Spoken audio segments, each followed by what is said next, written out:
Halo anak-anakku semua, ketemu lagi dengan Pak Erwin di sini di mapel kita.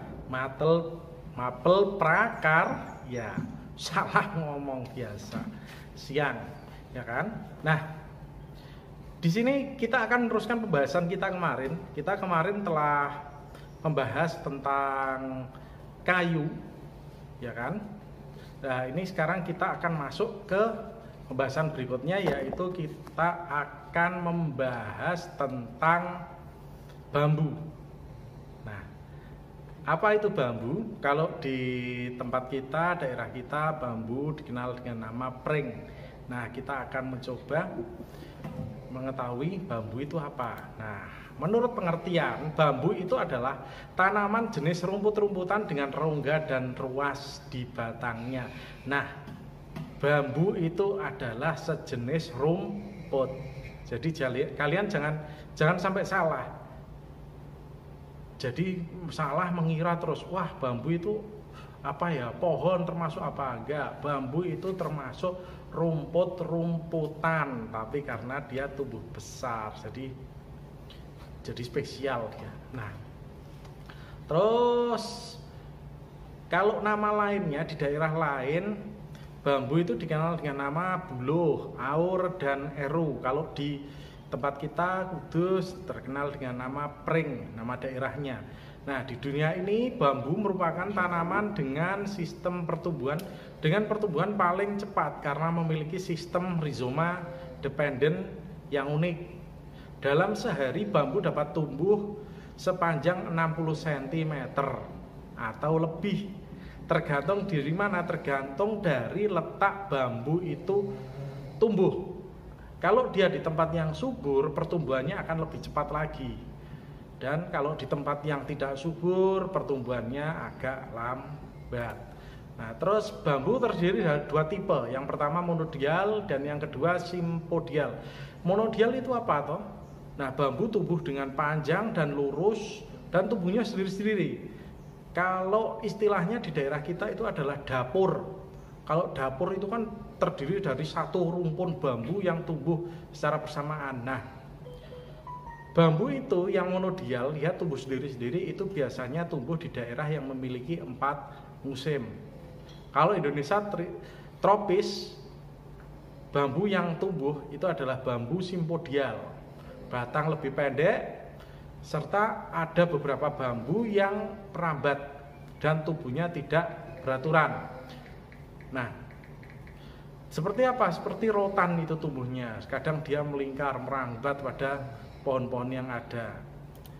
Nah, terus kita masuk ke jenis-jenis bambu. Sebenarnya jenis bambu ada banyak sekali, tapi kita akan masuk ke beberapa jenis bambu yang sering dipakai untuk kerajinan dan juga untuk bekerja. Yang pertama adalah bambu wulung. Diameternya antara 7 sampai 10 cm, tebalnya 2 cm. Ciri-ciri bambu wulung mempunyai rumpun yang tidak rapat. Panjang ruas antara 40 sampai 50 cm. Diameter standarnya adalah 6 sampai 8 cm. Sifatnya tidak liat atau getas. Bambu wulung dapat dipakai sebagai bahan kerajinan.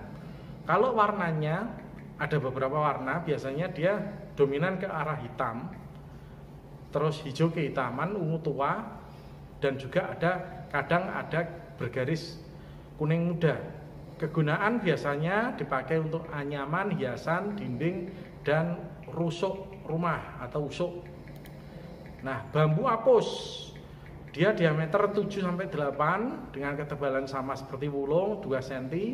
Bambu apus dapat tumbuh di dataran rendah maupun pegunungan dengan tinggi batang antara 8 sampai 13 meter. Jarak ruas 45 sampai 65 cm.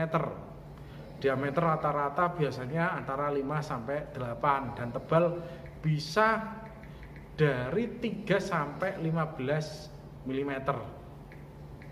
Nah, warna kulit pada bambu apus dia hijau tua, kadang hijau kehitaman. Jenis bambu apus kuat, liat, lurus, sehingga baik untuk bahan bangunan. Di samping itu seratnya yang panjang dan kekuatannya menghasilkan anyaman yang stabil. Menurut Sultoni, pengarang buku tahun 1988, karena pahit, bambu apus itu paling tahan terhadap serangga sekalipun tidak diawetkan. Warna tadi sudah dibahas hijau, tapi saat kering berubah menjadi coklat kekuningan. Nah, kegunaannya untuk membuat usuk rumah, tempat genting, untuk bedek anyaman bambu, dan untuk cor bawah itu, untuk penahan cor-coran dan juga untuk pagar rumah. Bambu peting diameter 8-15 cm, tebalnya antara 3-4 cm. Ciri-ciri tidak banyak serabutnya dan lebih bersih daripada bambu petung. Warna hijau muda dan ada kuningnya kuning tua. Kegunaan untuk memasang pondasi, untuk ngecor, dan untuk tiang rumah. Nah, ini bambu petung. Diameter dia besar, diameter 20-30 cm, tebalnya 5 cm. Ciri-ciri bambu ini mempunyai diameter relatif besar dibandingkan dengan bambu jenis yang lain. Bila dibandingkan dengan diameternya, maka ruas bambu petung lebih pendek, antara 40-60 cm, dengan diameter yang mencapai 20 cm, tebal 10-15 cm, dan panjang batang bisa 10-20 meter. Karena itu bambu petung biasanya dipakai sebagai elemen tekan kolom, karena kemampuannya menahan lekuk yang sangat tinggi. Warnanya hijau muda, kuning tua. Kegunaan untuk mancang, untuk memasang pondasi, untuk ngecor dan tiang rumah. Nah, keunggulan bambu. Bambu memiliki sifat fisik dan mekanik yang baik. Batangnya berwujud pipa beruas dengan kekuatan struktur yang terkonsentrasi pada permukaan dinding luar. Liat namun lentur, mudah dibelah dan dipotong dan dibentuk. Seratnya elastis, optimal menahan beban tarik, tekan, geser, dan tekuk. Beberapa jenis bambu memiliki kekuatan tarik 480 MPa, setara 12 ton per meter persegi, melebihi kekuatan tarik baja mutu sedang yang hanya 3 kekuatan tarik baja mutu sedang yang hanya 370 MPa. Rupanya artistik. Nah, ini memiliki pembawaan warna alami, mulus, tanpa cacat. Jika cukup umur saat ditebang, bentuk batang relatif lurus, rapi, mudah dikemas dan dikirim ke lokasi proyek. Dan juga relatif dia murah, karena tumbuh di banyak tempat dan produksi per tahun cukup melimpah dibandingkan dengan bahan bangunan lain. Dia murah. Kelemahannya, ini kita harus mampu untuk mengatasi kelemahan ini. Kenapa? Karena jangan sampai kelemahan ini membuat bambu itu ditinggalkan. Yang pertama adalah bambu itu dia rentan lapuk, reot, dan tidak tahan air, hujan, dan api.